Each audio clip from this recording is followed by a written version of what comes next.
welcome to Slade on Slade. This is my wife, Leslie. I am Keith. This is the Christmas edition. Merry Christmas. I am the author of the upcoming book, The House of Ribbons, due out in early 2021. Today's episode is Naming Your Characters. Does the name of your character fit their personality? I didn't write the personality first. I wrote the name.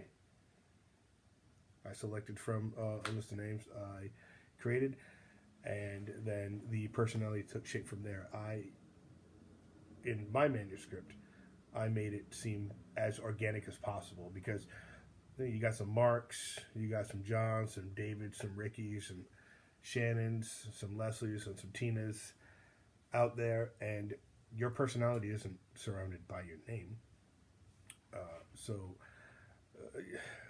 The textbook answer is supposed to be yes, but that's not how I do it. You know, how you do it's going to be completely different. Do you name a character because of what it means? Because of what it means. Yes. So, like, Sarah means princess. Oh, I actually didn't do that with a single one of my characters in any way, shape, or form. That's very distracting. Is it? I bet I could do this for the entire video. I bet this will be the video that everybody goes crazy for 10 minutes straight. No, I didn't choose the names like we chose our children's names. I didn't do that. I chose what I found to be a pleasant name. Do you name your characters after famous people? Oh, no, not at all. In fact, I'll have an upcoming video after the first book comes out, and it will be all the potentially hard to pronounce first and last names of the characters. And each book will get its own video because I have certain characters in there that everybody who has looked at it so far, all 5 of you, really, there's 7 of you, but you all said I don't have the faintest clue on how to pronounce this. So we're going to do a video, but naming after a famous person, I'm like, Jesus, how many times is somebody going to name somebody Brad after Brad Pitt? I get it, he's handsome and built really well. Plus, you don't want to do that because it dates your book. It does, it dates your book. I mean, if if you say, oh, her name's Angeline Jolie or whatever, it would date your book because, hey, your book, my book, most of our books might not do well now.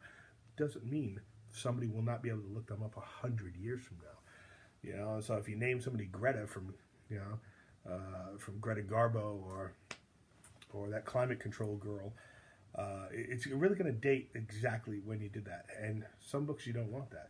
But again, you're the god of your universe, so make it happen. You name your characters. Do you name them for the time period of the book?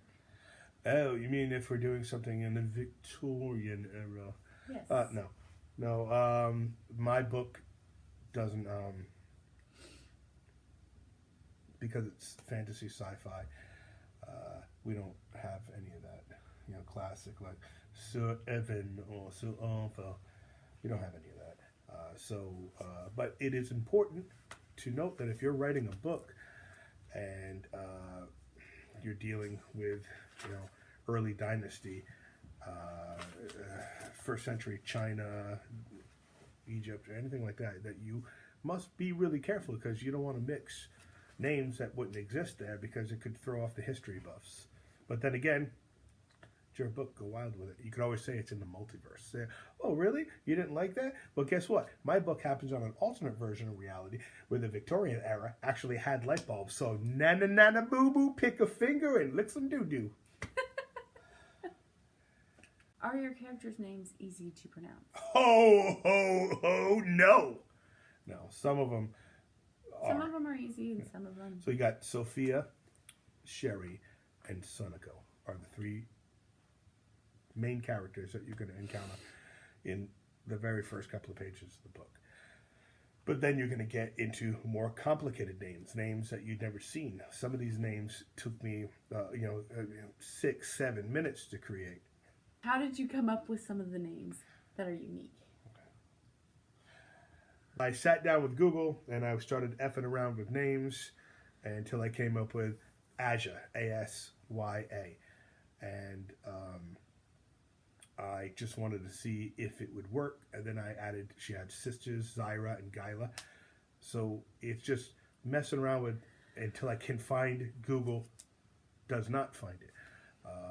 Because I want to be a little original, enough to stand out, so that maybe if I'm lucky, one day somebody looks back and says to my great grandchildren, "Hey man, this book is really good. It's got some original ass shit in it."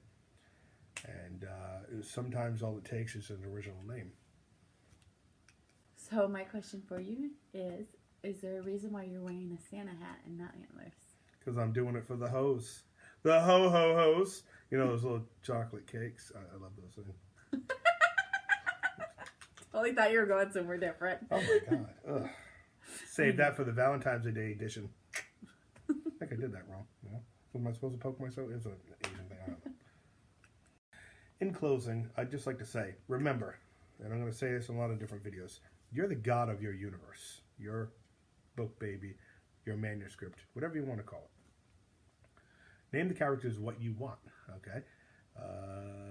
As long as it's not too confusing. You know, you go out of your way in some 6-7 syllable word, I'm just going to be like, holy shit, your name is Cindy and your name is Mark. Because a lot of people do that because, you know, somebody watching this does it. Like, I can't pronounce that. Like, you know, in the book I Am Dracula, hey, look at that, another reference right there. I literally couldn't pronounce the name of the lead female, Sagan, for years. So I just called her Sam. It wasn't until somebody put the pronunciation on YouTube where I could actually say the word, because I hadn't a clue how to say it, and I was super embarrassed of that. No, I'm not. So go wild. Just don't try to make it too confusing. That is all the questions that I have for you today. If you like our content, go ahead and hit the subscribe button, and don't forget to pound that like button. Pound? Oh, no, sorry. That's the Valentine's Day edition where I'm really going to want you to pound something. And if you like us and want to know more about the book, go ahead and hit us up on Facebook, Twitter, Instagram, Tumblr, Parler, Rumble? Rumble. It should have been called Grumble. There's just people just bitching about stuff. And don't also forget us to follow us on MeWe. Don't also forget us? Oh, I hate the MeWe. Sounds so weird. I know, but it's the new Facebook. Yeah, I know. It's weird. Yeah. But that is, and also, don't forget to go to our Patreon page and check out our tiers there. We have some really great rewards there. Also with the contest, the upcoming 50 contest. Yep. The 50 spots. You could find yourself within the pages of my book. You get to brag. You say, "Hey mom, hey dad, check it out. I'm this character. Na na na my boo boo." And then your parents are gonna be like, "Oh, that was a good expenditure of money. Go back to college." But that is all we have for you today. So we will see you next time. See ya.